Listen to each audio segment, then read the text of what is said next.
Pada elektrolisis larutan natrium klorida adalah NaCl, di katoda terbentuk gas sebanyak 11,2 liter pada temperatur dan tekanan standar. Standar itu berarti dalam STP. Pertanyaannya, banyaknya muatan listrik yang mengalir dalam larutan adalah yang mana? Oke, ini cara berpikirnya nanti rada kompleks. Saya coba dulu ya di elektrolisis kalian bermasalah atau tidak. Langkah pertama, karena kita belum tahu gas apa yang terbentuk, maka kita harus menjalankan reaksi elektrolisis. Oke, saya pelan-pelan ya, takutnya nanti reaksi elektrolisisnya rada masalah di kalian. Ingat, ini larutan. Langkah pertama, untuk elektrolisis kita ionkan dulu. NaCl ini jelas kalau diionkan menjadi Na plus Cl-. Nah, terus ion mana yang akan bereaksi di katoda atau anoda? Ion positif pasti akan bereaksi di katoda. Ion negatif pasti akan bereaksi di anoda. Itu konsep pertama. Sampai sini ada masalah?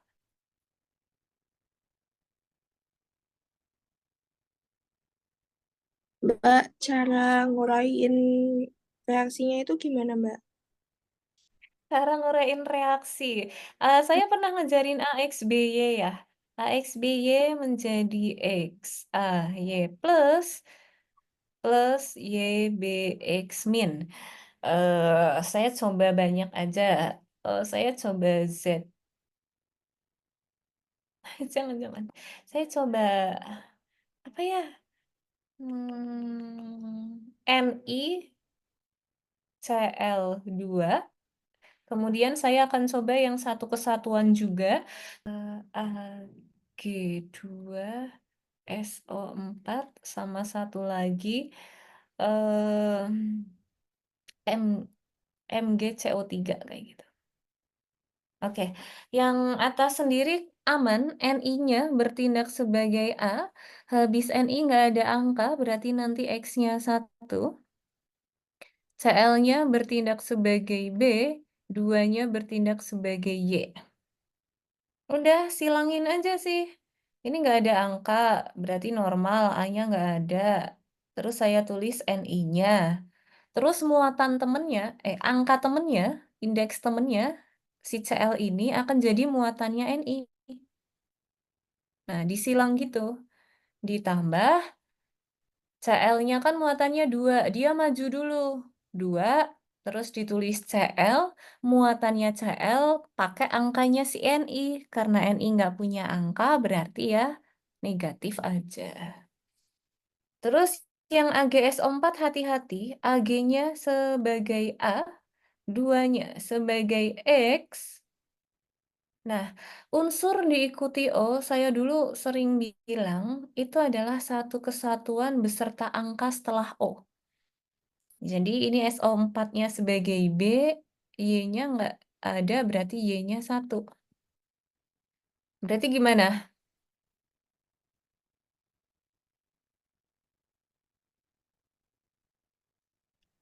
2. Oh, ada duanya ya, Mbak? Iya, kan X-nya 2. Nih, jadi angka punyanya dia sendiri itu maju. Muatannya pakai temennya. Oke, Mbak. 2, Ag, berapa plus? 1 plus 1 plus, ditambah SO4 SO4, min. Enggak ada. pakai angka temennya. SO4 2 2, min. 2 min, kayak gitu. Satu lagi deh yang ada kurung-kurungan, karena MgCO3 kasus case khusus yang rada riweh nanti. Al2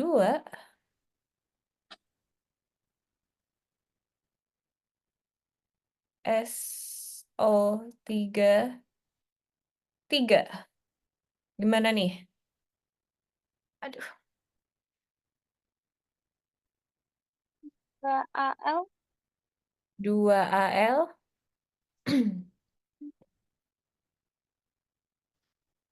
2L3+. 3 plus. Ada yang bingung? Al-nya A, 2-nya X, SO3 satu kesatuan sebagai B, angka setelah kurungnya Y. Plus Plus 3.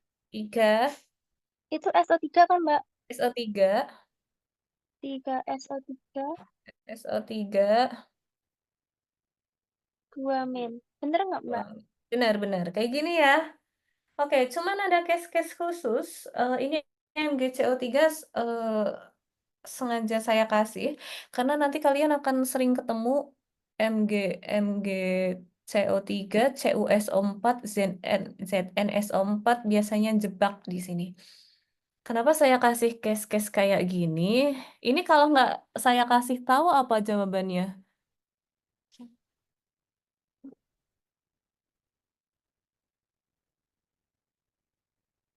G3+. Mg3+. Mg3 plus. Enggak, unsur diikuti O beserta angka setelah O satu kesatuan Oh ya. iya. Oh, semua O, Mbak.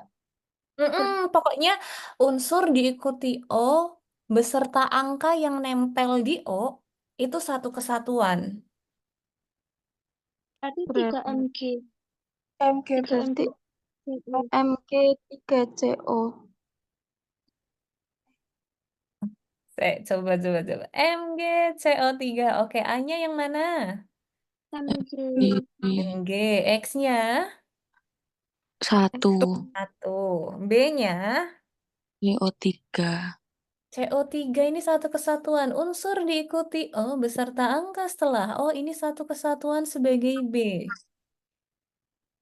Y-nya berapa? Y-nya Satu. Satu. 1. Ya. Kecuali kalau saya kurung kayak si SO3 ini. Eh, unsur S diikuti O beserta angka setelah O satu kesatuan. Cuman kan dia masih saya dalam kurung. Di setelah dalam kurung ada angka. Nah, angka setelah kurungnya itu sebagai Y. Tapi kalau case kayak gini ya satu kesatuan aja. Berarti harusnya apa? Mg plus Mg plus ditambah CO3 min. CO3. vitamin. Ini salah. Lah, 3CO. 3 3 CO CO min. juga salah. Gini. Yang bener gimana? Harusnya gimana kalian? Tapi ini nanti saya hapus ya. Bentar, saya copy aja ya, biar nggak saya hapus ya.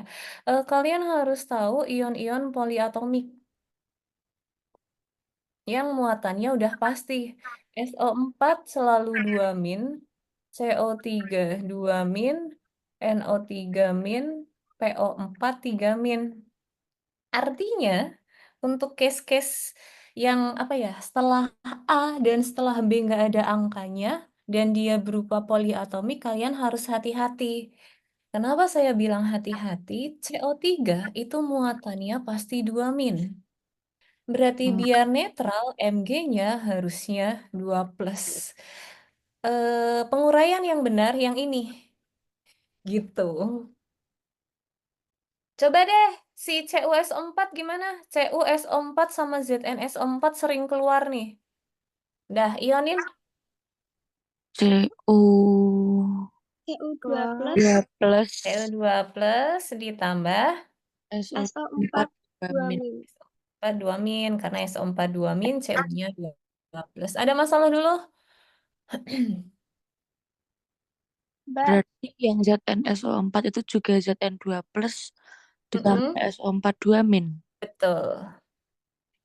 Ah, Mbak mau tanya, Boleh. itu yang ion Atau poliatomic itu, ya, itu cuman itu toh apa ada yang lain? ada banyak sih, cuman ini yang saya tulis yang sering keluar aja. Oh ya, kasih Mbak. Oke. Ion positif pasti bereaksi di katoda, ion negatif pasti bereaksi di anoda. Oke. Eh, soal menanyakan gas yang terbentuk di katoda. Berarti saya hanya main ini aja. Saya tidak perlu memperdulikan si Cl-nya. Oke. Harusnya udah dijelasin ya di sekolah. Jika kalian disuruh menentukan reaksi elektrolisis di katoda, maka yang perlu kalian cek adalah bentuknya. Apakah dia larutan atau lelehan? Kayak gini. Kalau bentuknya lelehan, kalau bentuknya larutan dan ionnya itu berasal dari golongan 1A, 2A, Al, atau Mn, maka yang akan bereaksi adalah si air. Jadi kan aslinya ionnya Na plus nih. Cuman kalian tahu Na ini dia aslinya berasal dari golongan 1A. Berarti kalau ionnya berasal dari golongan 1A, ionnya ini nggak akan bereaksi. Yang bereaksi siapa? Yang bereaksi air. Reaksinya gimana? Saya balikin ke kalian. Tahu nggak reaksi air di katoda? Yang 2H2O 2H2O, terus ditambah 2 elektron ditambah 2 elektron menghasil menjadi menjadi 2O- 2O-. tambah Oke, H2. ditambah H2. Yang lainnya bagaimana? Hehe. Gini, reaksi air ada dua ya, ada yang di katoda, ada yang di anoda, dan reaksi air itu pasti.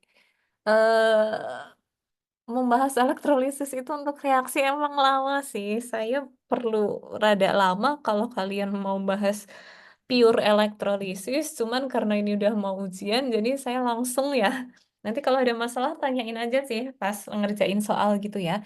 Tapi kuncinya reaksi air di katoda itu pasti. Nih, kayak gini aja. Jadi akan menghasilkan hidrogen, gas hidrogen, dan pelepasan ion OH-, elektronnya ada di sisi kiri. Oke, ini jelas. Tadi kan dia ya terbentuk gas. Berarti gasnya siapa? Ini adalah gas hidrogen. Nah, soal mengatakan pada temperatur dan tekanan standar. Standar ini artinya STP. Oke, kita harus mikir dua kali ya. Ini sebesar 11,2 liter. Liter adalah satuan volume. Ada volume dalam keadaan STP, berarti kalian pakai rumus volume STP. Apa rumus volume STP? 22,4 itu bukan, Mbak? Iya, apanya yang 22,4 tapi? Mol per 22,4. Lah, Salah ya? Dikali. kali. Ya, Oke, berarti kali. dengan kata lain kalau saya nyari mol, volume STP per 22,4. Apa nih? Volumenya udah ada 11,2 dibagi 22,4 hasilnya 0, 0,5 ya. setengah kan 0,5 mol. Yang ditanyakan adalah muatan listrik. Oke. eh Kamu harus tahu konsep sih. Ada konsep lagi ya. Eh Mol elektron atau muatan listrik ini nanti dia akan sama dengan I kali T per 96500 sama dengan C per 96500 sama dengan F. Oke, karena di sini pilihan jawabannya adalah dalam Faraday, berarti otomatis untuk mencari muatan listriknya kamu cari mol elektronnya. Di sini tadi 0,5 itu adalah mol dari H2, belum mol dari elektronnya. Maka saya harus mencari mol dari elektron ini. Mau cara cepat, mau cara panjang? Betul aja, Mbak. Cepet aja. Oke, ketika satu, ini ya jelas ya, ketika 1 0,5. Berarti ketika 2 nilai molnya 1. 1. Nah, mol elektron ini otomatis sudah setara dengan nilai Faraday. Ini yang saya kotakin ini tadi. Berarti ini jawabannya 1 Faraday.